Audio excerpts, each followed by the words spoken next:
हा नेपाळचा पंतप्रधान बालेनशाह पागल झालाय की काय? म्हणजे त्याने ज्या पॉलिसीज पंतप्रधान झाल्याबरोबर राबवल्या ह्या सगळ्या तुम्हाला तर माहितीच आहे. VIP कल्चर संपवून टाकलं, स्टुडंट पॉलिटिक्स संपवलं, खाजगी शाळा बंद केल्या, 100 दिवसाच्या पॉलिसीज तयार केल्या. हे सगळं आपण मागच्या काही दिवसापासून बघतोय. आणि मला सुद्धा सुरुवातीला असंच वाटत होतं की पॉलिसी बनवणं फार सोपं असतं, परंतु त्या एक्झिक्यूट करणं त्याहूनही जास्त अवघड होतं, कारण आपण अशा देशात राहतोय.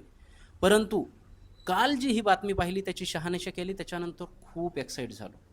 बालेनशहाने त्याच्याच मंत्रिमंडळातील लेबर मिनिस्टर दीपक कुमार शहा याला बडतर्फ केलं मंत्रिपदावरून. कारण काय होतं, तर त्याने त्याच्या बायकोला कुठल्या तरी हेल्थ इन्शुरन्सच्या बोर्डावरती घेतलं, म्हणजे त्याने भ्रष्टाचार केला. आणि बालेनशहाने त्याला त्याच्या मंत्रिपदावरून हकालपट्टी केली.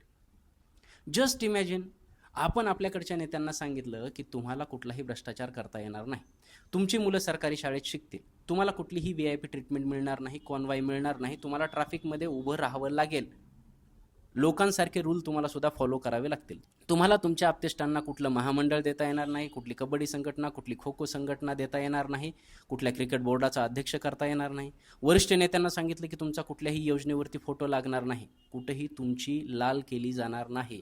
असं जर आपल्या नेत्यांना सांगितलं तर मला असं वाटतं की आजच 95% राजकारणी आपल्या पदाचा राजीनामा देतील. याच सगळ्या गोष्टी करण्यासाठी तर आम्ही राजकारणात आलो होतो.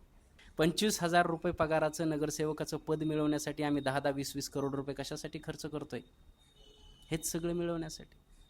खरंच आपल्या शेजारीच नेपाळसारख्या देशामध्ये काहीतरी खूप एक्साइटिंग घडतंय आणि त्याचे पडसाद भारतात नक्कीच पडतायत आणि काही ना काही रिव्होल्यूशन नक्कीच येणार आहे. माझी तर मनस्वी अशी इच्छा आहे की नेपाळसारखी छोटी मोठी क्रांती आपल्या भारत देशात नक्कीच झाली पाहिजे. तुम्हाला काय वाटतं?